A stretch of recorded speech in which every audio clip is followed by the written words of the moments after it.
మనకి నరసింహదేవుడి యొక్క భక్తులు వారి యొక్క గమ్యం ఏమిటి, ఎక్కడ చేరుతారన్న విషయం కూడా మనం తెలుసుకోవచ్చు. దానికోసం చర్చిద్దాం. ఎలాగైతే మనకి భగవంతుని కృష్ణుని ఆరాధించిన వాళ్ళందరూ కూడా గోలోకం వెళ్తారు, రాముని పూజించే వాళ్ళు అయోధ్యకు వెళ్తారు. అలాగే రకరకాల విష్ణు అవతారాలు, నారాయణ అవతారాలు పూజించిన వాళ్ళు వారి యొక్క వైకుంఠ లోకానికి వెళ్తారు. అలాగే నరసింహస్వామిని పూజించిన వాళ్ళు నరసింహ లోకానికి వెళ్తారు. అయితే ఇక్కడ నరసింహస్వామిని పూజించే వాళ్ళకి ఆ, మనలాగా ఒక నరసింహస్వామి లేడు. ఆయన నరసింహస్వామికి తొమ్మిది లోకాలు ఉన్నాయి ఆయనకి. ఏ, నవ నరసింహం అంచేత ఒక్కొక్కరు ఆయన యొక్క భావన బట్టి 9 రకాలుగా ఆయన ప్రకటన అయ్యాడు. సో 9 రకాల భావనలో ఏ భావంలో నరసింహస్వామిని పూజిస్తారో ఆ యొక్క లోకానికి భక్తులు చేరుకుంటారు. సో ఇక్కడ మనకి 9 రకాలు ఏంటంటే జ్వాలాహోమల మాలోల క్రోధకారంజ బాధవ యోగానంద క్షత్రావత పావనా నవమూర్తయ. లేదా ఈ స్వ-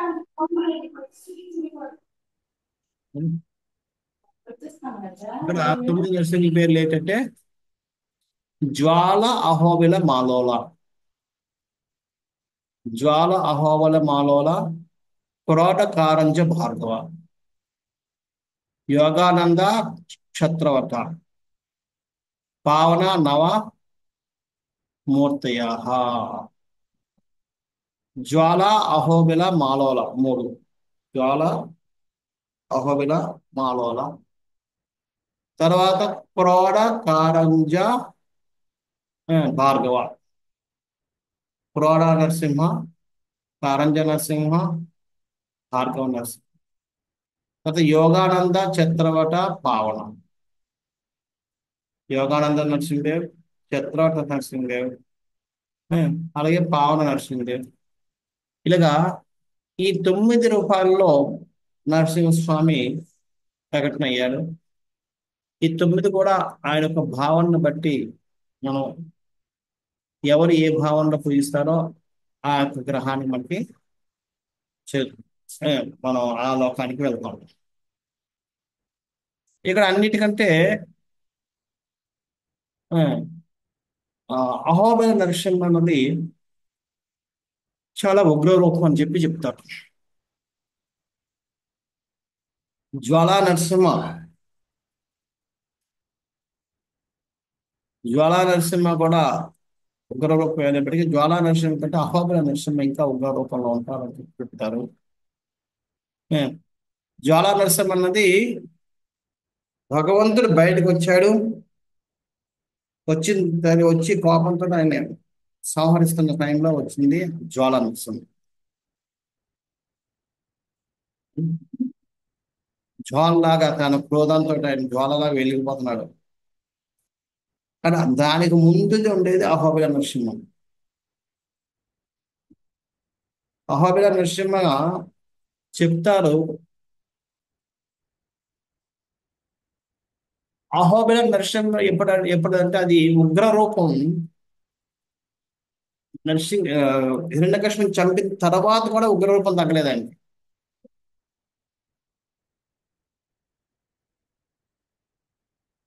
ఆ కోపం వల్ల ఆయన ఇంకా జ్వాలా నరసింహ కంటే ఉగ్రంగా ఉన్నాడు. అందుకనే అహోబిలం.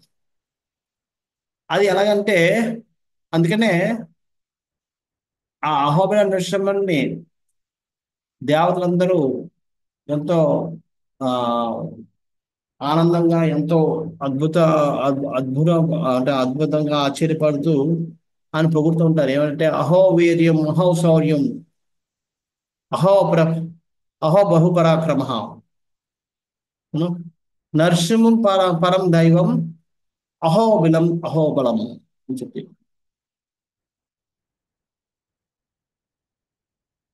అహోబిలం అహోబలం. అహోవీర్యం, ఏం వీర్యం, ఏం వీరత్వం, ఇది చంపేశారు అప్పటికే. అహో శౌర్యం, ఏం శౌర్యం, వీర్యం శౌర్యం. ను? వీర్యం అంటే బలం, శౌర్యం అంటే పరాక్రమం. అది అడగచ్చు మీరు, దానికి దీని తేడా ఏంటంటే పరాక్రమం అంటే భయం లేకపోవడం, వీర్యం అంటే తన యొక్క ప్రదర్శించడం, బలాన్ని ప్రదర్శించడం. యూనో అహో బహు పరాక్రమం. యూనో చాలా పరాక్రమవంతుడు. పరాక్రమం ఈ విధంగా నరసింహదేవి యొక్క అద్భుత కార్యానికి దేవతలు చాలా సేపటి వరకు వాళ్ళు ఆశ్చర్యపోతూ వాళ్ళని నమ్మలేకపోతున్నారు హిరణ్యకశిపుడు చనిపోయాడంటే. అందుకనే మనం చూసుకుంటే వాళ్ళ దేవతలు కూడా, ఇంద్రుడు వీళ్ళందరూ కూడా ప్రార్థించేటప్పుడు ఇంద్రుడు చెప్తాడు, నరసింహ, ఇన్ని రోజులు మా హృదయాల్లో నువ్వు పోయావు, నీ స్థానం కోల్పోయావు నువ్వు. ఎందుకంటే మా అందరిలోకి హిరణ్యకశిపుడు ప్రవేశించి హిరణ్యకశిపుడు భయంతో మేము నిండిపోయింది మా హృదయాలన్నింటినీ. ఈ రోజు మళ్ళీ నువ్వు ఆ భయాన్ని తొలగించి మళ్ళీ నువ్వు ప్రవేశించు తండ్రి అని చెప్పి మళ్ళీ వేడుకుంటారు. హిరణ్యకశిపుడికి భయపడిపోయి వాళ్ళ హృదయం మొత్తం కూడా హిరణ్యకశిపుతోటే నిండిపోయింది. భగవంతుడు గుర్తు రమ్మన రావడం లేదు, అంత భయపడిపోయారు. అంటే అంత భయంతో ఉన్న వాళ్ళు ఎప్పుడైతే హిరణ్యకశిపుడు చనిపోయారంటే నమ్మలేకపోతున్నారు. అహో వీర్యం, అహో నేను ఆ అహో శౌర్యం, అహో బహు పరాక్రమం, ఇలాగా ఏం అద్భుతం, ఏం అద్భుతం, ఏం శౌర్యం, ఏం పరాక్రమం, ఇలా ఆయన్ని పొగుడుతూనే ఉన్నారు. నరసింహం పరమం దైవం, పరమం దైవం, దైవాలందరిలోకి గొప్పవాడు, పూజింపబడేవాడు. అహో బిలం అహో బలం, ఏమి బలం. అహో అహో అని ఎన్ని పదాలు వస్తాయి, ఎన్నిసార్లు చూడాలి. కానీ ఈ అహో అహో అని చెప్పి వాళ్ళు ఆశ్చర్యపోతూ ఆనందంతో వాళ్ళు భగవంతుని ప్రార్థిస్తూ ఉన్నారు అక్కడ.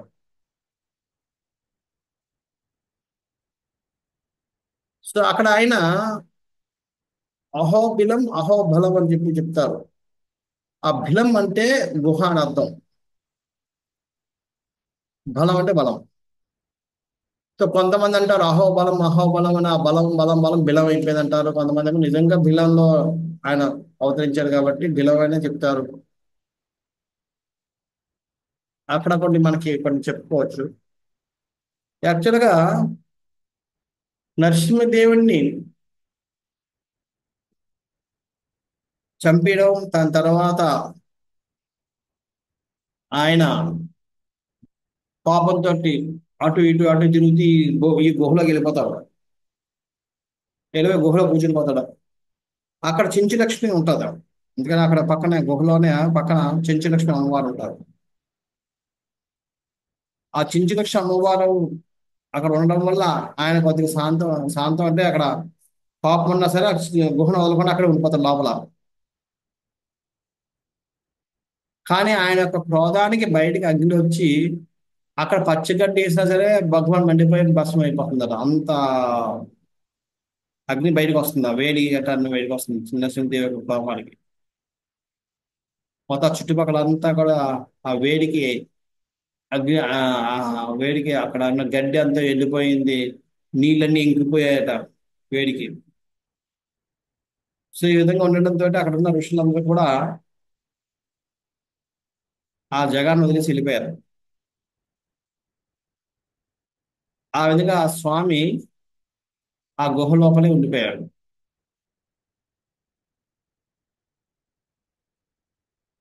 ఆ, అయితే కలియుగంలో గరుత్మంతుడు ఆ నరసింహదేవి యొక్క దర్శనం చేయాలన్న ఒక కోరికతోటి ఎంతో తీవ్రమైన తపస్సు చేస్తారు. ఆ తపస్సే, ఆ ఎక్కడైతే తపస్సు ఉందో దాని పేరే గరుడాద్రి, గరుడాచలం అంటారు పేరు. మనకి ఇప్పుడు 7 కొండల్లో ఒక కొండ గరుడది. అది గరుడాద్రి అని పేరుకి వచ్చిందంటే ఆయన తపస్సు చేయడం, గరుత్మంతుడు తపస్సు చేయడం వల్ల గరుడాచలం అని కూడా అంటారు. కొంతమంది అంటారు ఈ ఎక్కడైతే ఇప్పుడు అహోబిలం ఉగ్ర స్తంభం గట్రా ఉందో దాని పేరు కూడా గరుడాచలం అంటారు. ఇక్కడ ఆయన తపస్సు చేశాడు, గరుత్మంతుడు వచ్చి ఆయన ఇక్కడ దర్శనం ఇచ్చాడు అని చెప్పి చెప్తారు. ఏదైతేనే మొత్తం మీద ఆయన నరసింహదేవుని యొక్క దర్శనం చేయాలనే కోరికతోటి తీవ్ర తపస్సు చేస్తాడు. తపస్సు చేస్తే మళ్ళీ నరసింహదేవ్ యొక్క ప్రతిస్పందన కారణంగా ఆ గుహలోంచి మళ్ళీ పొగలు రావడం మొదలుపెట్టాయి. పొగలు వచ్చి మొత్తం మళ్ళీ అక్కడ చుట్టుపక్కల ఏరియా అంతటిని ఆ పచ్చగడ్డని అంతటిని కాల్చేస్తున్నాయి. ఆ విధంగా ఆ గరుత్మంతుడు తెలుస్తుంది ఇక్కడ స్వామి ఉన్నారని చెప్పి వచ్చి ఆయన దర్శనం చేసుకుని పూజలు పునస్కారాలు చేస్తారు. అప్పటి నుంచి అక్కడ మళ్ళీ పూజలు పునస్కారాలు అన్నవి మళ్ళీ మొదలయ్యాయి గరుత్మంతుడు పూజ చేసిన తర్వాత నుంచి. సో ఆ విధంగా ఇప్పటికి కూడా ఈ అహోబిల నరసింహ స్వామి యొక్క పూజలు పునస్కారాలు అన్నవి అట్లా జరుగుతూ ఉంటాయి. అది ఉగ్ర రూపం అయినప్పటికీ కూడా గరుత్మంతుడి యొక్క తపో శక్తి వల్ల ఆయన కొద్ది శాంత స్వభావుడై పూజలు అందుకుంటూ ఉంటుంటాడు. సో ఈ విధంగా అక్కడ అహోబిల నరసింహ స్వామి మొట్టమొదటి అక్కడ వస్తాడు. ఉం. రెండోది జ్వాలా నరసింహ చెప్పాను కదా, జ్వాలా నరసింహ అన్నది ఆయన నరసింహదేవు హిరణ్యకశిపుని చంపడానికి వచ్చిన ఆ నరసింహస్వామి. అక్కడ ఆయన జ్వాలలో జ్వాలా నరసింహ అని చెప్పినట్లు ఎందుకంటే ఫుల్గా క్రోధంతో ఉన్నాడు. అక్కడ ఆయన యుద్ధం చేసి హిరణ్యకశిపుని చీడుస్తున్నాడు. నేను ఆ ఇంకా చంపడానికి రెడీగా ఉన్న టైంలో అంటే ఆల్రెడీ పడుకోబెట్టాడు, ఇంక చంపబోతున్నాడు. ఆ టైం అది. అక్కడున్న భగవంతుడు యొక్క ఆ భావన మొత్తం క్రోధంతో కాబట్టి క్రోధంతో జ్వాలలు వస్తున్నాయి నుంచి, అందుకని జ్వాలా నరసింహ అనేది అక్కడ ఉంటారు. ఆ జ్వాలా నరసింహ దగ్గర మనం చూసుకుంటే ఇంకో విగ్రహాలు ఉంటాయి. 2 విగ్రహాలు, ఒకటి అంటే స్తను నరసింహ ఒకటి, జ్వాలా నరసింహ ఎలాగా ఉంది, మూడో లక్ష్మీ నరసింహ. మూడు మూడు ఉంటాయి విగ్రహాలు. స్తను నరసింహ అంటే జస్ట్ స్తంభంలోంచి బయటకు దుంకుతున్న టైంలో అది ఇంకా ఉగ్రం. అటువంటి ఉగ్ర రూపాన్ని మనం మాయపూర్లో పూజిస్తుంది.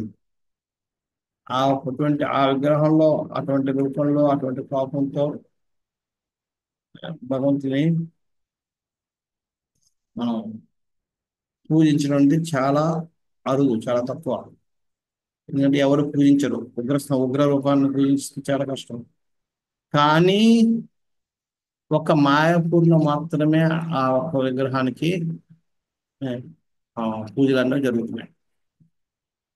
అక్కడ ఆయన ఆ స్థలు నరసింహస్వామి రూపంలో ఉన్నప్పటికీ కూడా చైతన్య మహాప్రభు యొక్క కృపా కటాక్షాల వల్ల నరసింహదేవ్ కూడా శాంతి స్వభావుడు అయిపోయాడు. ఆయన ఉగ్రరూపం అయినప్పటికీ కూడా, ఎందుకంటే చెప్తారు 2 రకాలుగా ఉంటాయి. ఒకటి ఏంటంటే క్షేత్ర స్వభావం, రెండోది ఆ, అక్కడున్న మూర్తి యొక్క ప్రభావం బట్టి ఉంటారు. ఆ మాయపూర్ ఇదంతా చైతన్య మహాప్రభు యొక్క క్షేత్రం. అంతేకాదు అక్కడ భగవంతుడు చైతన్య మహాప్రభు యొక్క దయా రూపంలో ఉంటాడు, కృపాశక్తితో ఉంటాడు, కృప ఇవ్వాలనే భావంతో ఉంటాడు. అంటే వీటి ప్రభావం వల్ల నరసింహదేవ్ కూడా అంత ఉగ్ర రూపం అయినప్పటికీ కూడా ఆయన కూడా శాంత రూపంలో వెళ్ళిపోతాడు, శాంతంగా ఉంటాడు. అందుకే అక్కడ మనకి మాయాపూర్లో ప్రత్యేకంగా అటువంటి ఉగ్ర నరసింహ స్వామిని స్థాపించడానికి అనుమతి మనకు దొరికింది. మనం అటువంటి ఉగ్ర నరసింహ స్వామిని స్థాపించి మనం చూడగలుగుతున్నాం. అది దర్శనం చేసుకోగలుగుతున్నాం, పూజించగలుగుతున్నాం అన్ని అంటే ఈ జ్వాలా నరసింహ ఒక అంటే ఆ స్థానం నరసింహకి తర్వాత స్థాయి చంపడానికి ముందు అప్పటికే యుద్ధం అయిపోయింది. వీరే నరసింహ అక్కడ ఉంటారు. వీరే నరసింహ రెండోదేమో ఒకటి ఆ, స్థను నరసింహ, వీర నరసింహ, లక్ష్మీ నరసింహ, ఆ జ్వాలా నరసింహ, నాలుగు నరసింహలు ఉంటాయి.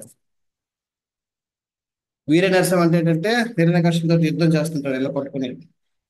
అది కూడా ఉంటుంది అక్కడ మన హాబీని చూసుకుంటే. సో ఈ విధంగా జ్వాలా నరసింహ అనేది ఉగ్ర రూపం. దాన్ని మనం చూస్తాం. ఆ ఉగ్ర రూపంలో పూజించిన వాళ్ళు జ్వాలా నరసింహ క్షేత్ర లోకానికి వెళ్తారు. ఆ. ఇప్పుడు నెక్స్ట్ మాలవరం. మాలవరం. మాలవల మా అంటే తల్లి, లోల అంటే లోలించేవాడు, తల్లి యొక్క లోలలో పడినవాడు అని. ఇది మాలవల నరసింహ అన్నది ఆల్మోస్ట్ ఇంకా ఆయన నార్మల్ స్థితిలోకి వచ్చేసినప్పుడు ఉన్న రూపం. ఆయన అందుకని అక్కడ లక్ష్మీ సమేతంగా లక్ష్మీ నరసింహస్వామి రూపంలో ఆయన దర్శనమిస్తాడు. మా అంటే తల్లి, లోల అంటే లోలించబడినవాడు, మా యొక్క లోలలో ఉన్నవాడు అంటే తల్లి ఎలా చెప్తే అలాగా ఉండిపోతాడు. అంటే కంప్లీట్ గా శాంత స్వభావం అయిపోయాడు. ఆ రూపంలో ఉన్న స్వామి కాబట్టి ఆయన మాలోల.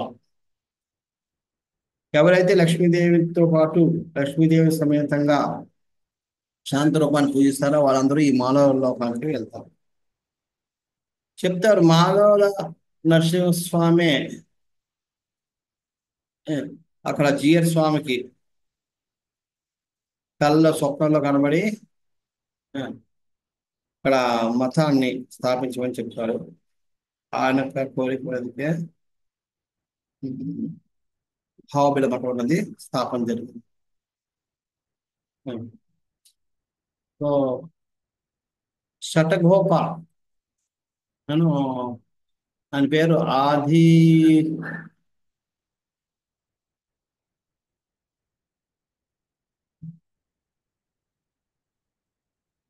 ఆదిగే ఆదిగే ఆది అని పేరు వస్తుంది. శటగోప జీయ స్వామి. ఆయన మొట్టమొదటిసారిగా ఆయనకి ఈ మాలవల నరసింహ స్వామి దర్శనం ఇచ్చి ఆ, ఆయన దర్శనం ఇస్తారు. ఆయన యొక్క ఆదేశం మీదకే అహోబిల మతాన్ని ఆయన సృష్టి స్థాపించాడు. ఇప్పుడు కూడా ఇప్పుడు 45వ జిఎస్ స్వామి వారు ఆ, అదే మఠాధీశులు ఇప్పటికీ ఆ మాలోల విగ్రహాన్ని ఇప్పుడు కూడా వాళ్ళు ఎక్కడికి వెళ్ళినా సరే వాళ్ళతో పాటు తీసుకెళ్ళి వాళ్ళ పూజలు గారి పునస్కారాలు వాళ్ళే చూసుకుంటారు. వాళ్ళ స్వహస్తాల మీద జరుగుతూ ఉంటాయి. సో ఈ విధంగా మాలోల అన్నది మాలోల నరసింహస్వామి. తర్వాత క్రోడ అంటే దాన్నే వరాహ నరసింహస్వామి అని కూడా అంటారు. వరాహ నరసింహస్వామిలో రెండు రెండు రెండు చోట్ల ఉన్నాయి. ఒకటేమో సింహాచలంలో, ఇంకోటేమో అహోబిలంలో కూడా. వరాహ నరసింహస్వామి అంటే ఆయన మొత్తం అంతా వరాహ రూపంలో ఉంటాడు. ఒక తోక మాత్రమే సింహంలాగా ఉంటుంది.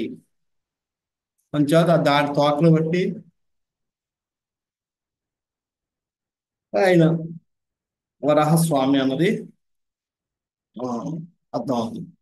ఆ వరాహస్వామి కాదు నరసింహస్వామి అన్నది. అది వరాహ నరసింహ కాబట్టి వరాహ నరసింహ రెండు కలగ కాంబినేషన్. ఈ వరాహ నరసింహస్వామి కోసం అంటే ఇంకొంచెం మనం డీటెయిల్ గా మనం ఎప్పుడైతే సింహాచలం కోసం చెప్పుకుంటాం అప్పుడు మనం చెప్పుకుందాం. ఆ, అది వరాహ నరసింహస్వామిని ఎవరైతే ఆరాధిస్తూ ఉంటారో వాళ్ళందరూ క్రోడ నరసింహ క్షేత్ర నరసింహలో కనుకుంటారు. క్రోడ కారంజ, తర్వాత కారంజ. కారంజ పేరు మీద ఉంది. కారంజ వృక్షం కింద ఆయన దర్శనం ఇచ్చాడు కాబట్టి ఆయన పేరు కారంజ అంటారు. రెండోది అక్కడ చెప్తారు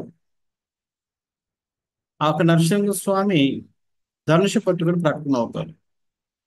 అక్కడ చెప్తారు ఆ కారంజ చెట్టు కింద హనుమంతుడు వచ్చి తపస్సు చేస్తాడు. ఎందుకంటే అహోబిలం నరసింహ క్షేత్రంగా ప్రసిద్ధి. కాబట్టి అక్కడ నరసింహదేవుని యొక్క దర్శనం జరుగుతుంది అన్న తపంతోటి అంతకుముందు ఏ, గరుడు గరుత్మంతుడు తపస్సు చేసి నరసింహదేవుని దర్శనం చేసుకున్నాడు.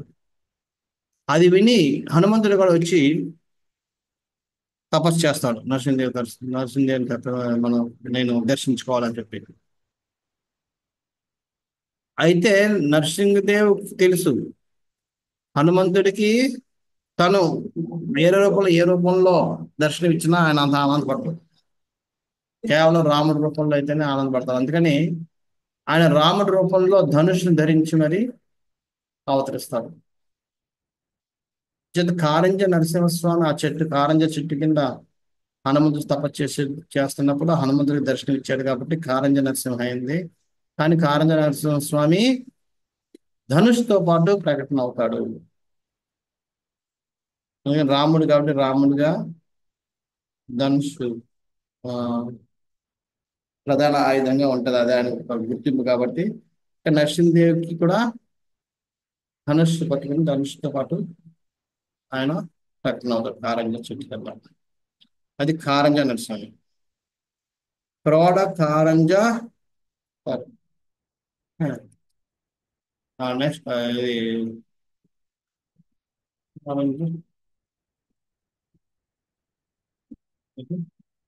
భార్గవ. నెక్స్ట్ భార్గవ అన్నది పేరు, భార్గవుని పేరు. భార్గవ అంటేనే పరశురాముడు.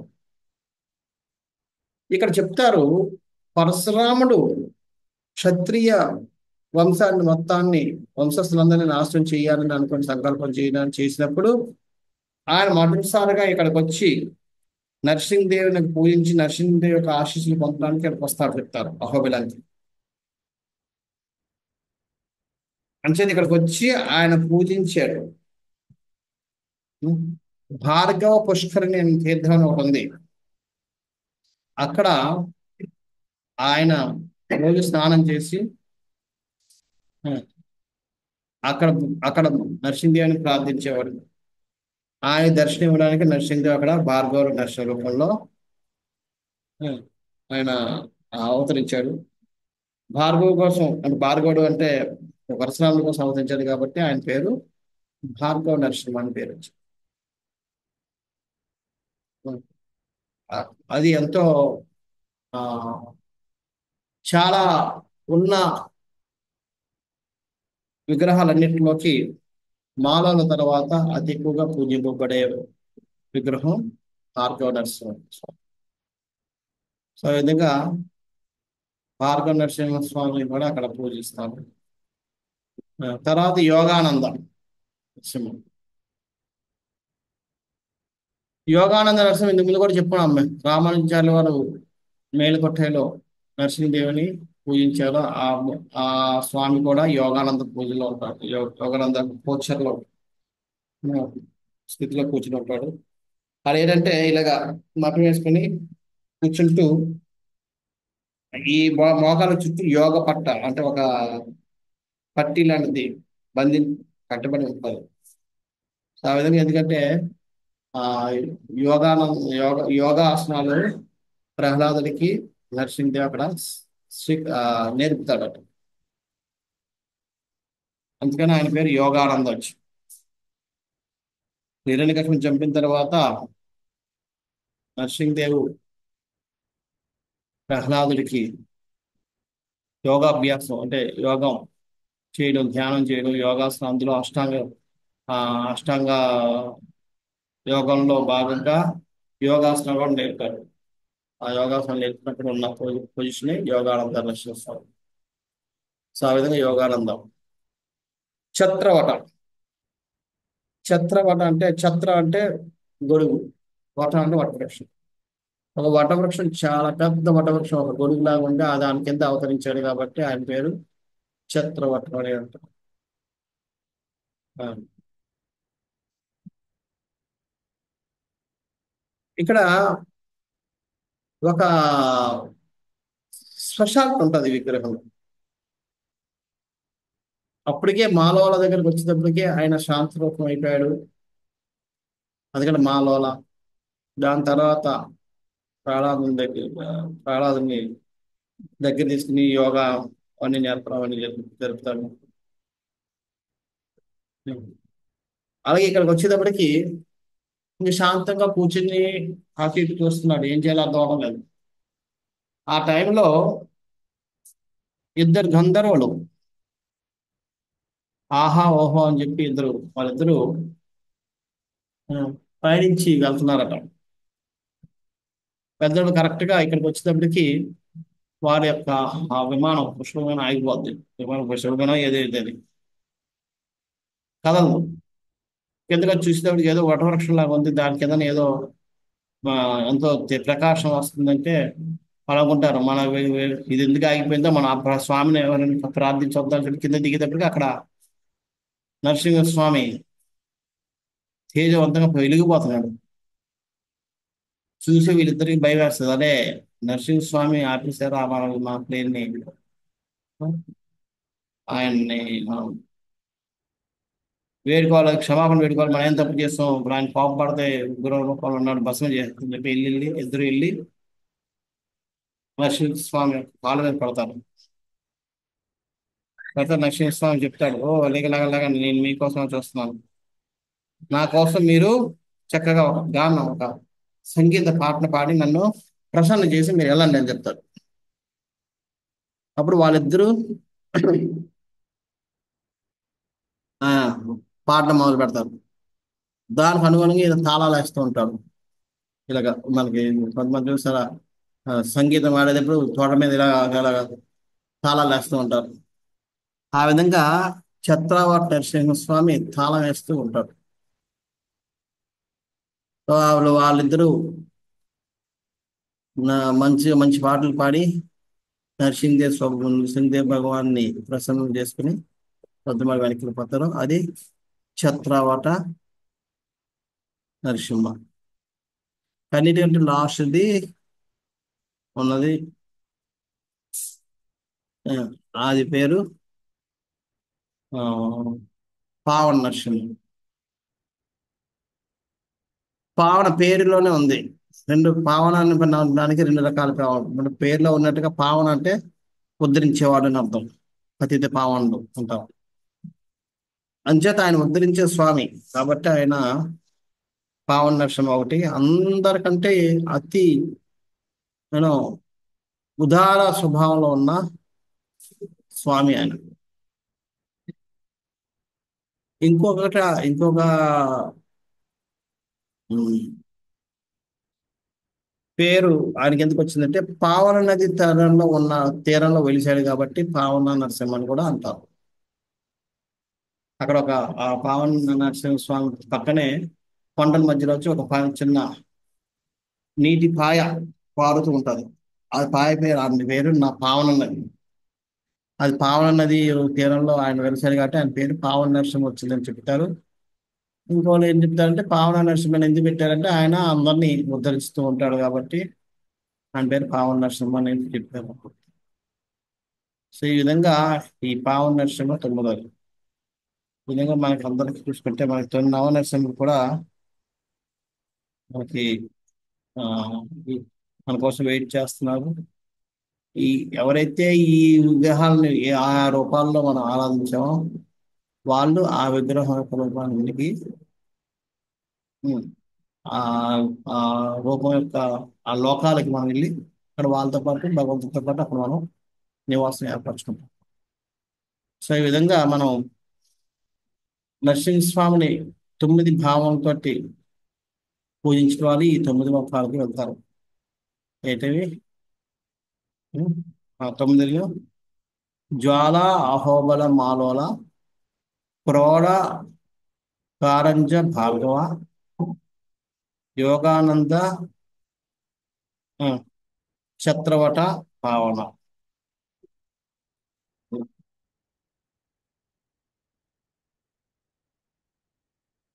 हरे कृष्ण। तो नरसिंह देव भगवान की जय। तो ఎవరికైనా ఇంట్రెస్ట్ ఉన్నాయా? श्रील प्रभुपाद की जय, नरसिंह जय। देव भगवान की जय, नरसिंह देव त्रयोदशी महोत्सव की जय। जय गौ प्रेमानंदे। हरि हरि। हरे कृष्ण।